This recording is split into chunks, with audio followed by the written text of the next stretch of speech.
So, we've been talking about ecology today. We've been talking about the ecology of a great city, and we've been hearing about the arts, and we've been hearing about music, we've been hearing about architecture and communities.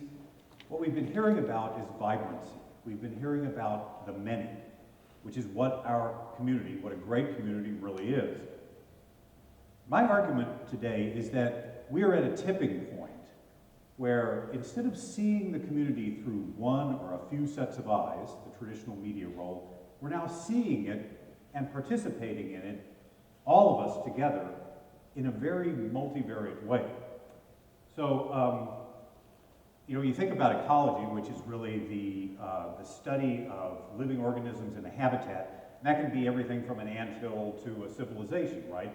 And ecology is often upset by new things. New things come in and they change the equilibrium. The changing of the equilibrium brings great things. It brings new food, it brings new fashion, it brings new art, it brings new ideas, brings new business.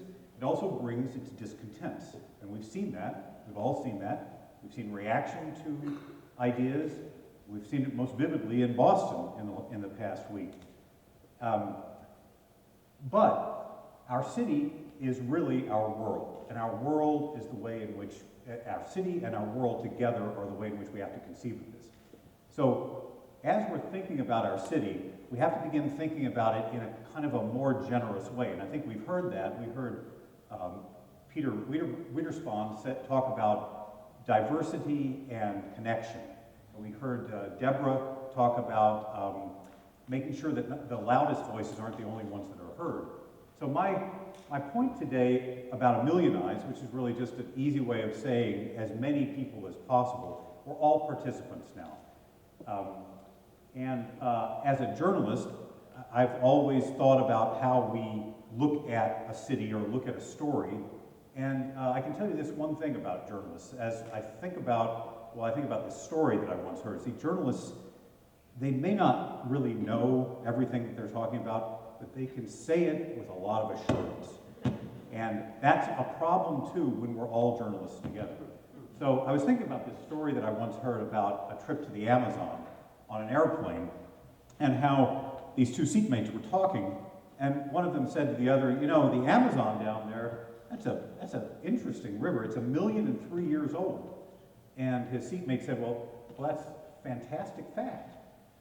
But why would you say it's 1,000,003? And he said, well, I know that for a fact because I'm a journalist. I heard it from a geologist. We were flying down across South America, and he told me that river is 1,000,000 years old. And that was 3 years ago. So these are the kinds of problems that we run into when we just look at the world through a single focus. But when we look at the world this way, which is the way we're all beginning to look at the world, as a big community, we start to see it in a much richer way. I mean, this is just one day on the internet. You can look at the numbers for yourself, but you can see that huge numbers of images, huge numbers of ideas are being uploaded every day. This is us talking to one another. But how we talk to one another and how we think about the world has to have that kind of soulful sense, and compassion in it that is something other than just the loudest voices talking. So it has to have perspective. And how do we get perspective? Well, I talked to the Christian Science Monitor's photo editor, Alfredo Sosa, who sees thousands of images each day, just as any photo editor would do. And he's seeing these images through news services. And news services show us what the world looks like on any given day. It's funny though, a lot of times news services, in fact most of the times news services default to a kind of a predictable view of the world. So when you see the world and you see India with a news service, this is Reuters, AP, AFP, UPI, and all of the news services, you often see this. You see a terrible tragedy, or you see something exotic, you see a festival. What you don't see is this. This is a dance class. It's happening in India at the same time. In Africa, you often see this, which is, it's poverty, it's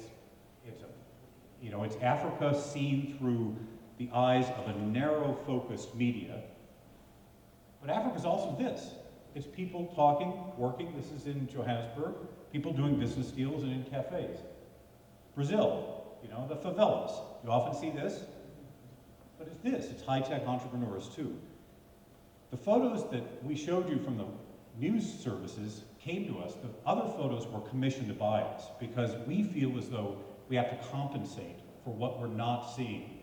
I think that's important for all of us as we look at our home, which is really, you know, latitude 42 west, 42 north, 71 west. That's us in Boston. That's our home. Think about the images we've just seen. We've seen this image and this image. And then we've seen this image, which is celebration. You know, we're seeing the world in a much richer way when we see it with everything involved in it and not just the loudest voices talking. It reminded me, as I was thinking about this talk, of Augustine of Hippo, who 1600 years ago talked about two cities that we live in simultaneously, right? The city of man and the city of God. And you know, we live in a secular age now, so maybe I could translate that for you. It's the city of the streets, right outside this door, and the city of the mind, the city of the soul, the city of the arts. Both of those we live in, and both of those are cities that we have to protect and we have to cherish, because we will occasionally upset the balance. Occasionally, there'll be someone who reacts, but this is the city that we embrace. This is the ecology that we embrace. We're a million sets of eyes. We're all looking at this, we're all loving it, and you know, we're all 1,000,003 years old, and we're going to be 1,000,004 next year. So just join with me in Augustine of Hippo was a sage philosopher, right? So there was another sage philosopher that we've met recently. His name is David Ortiz.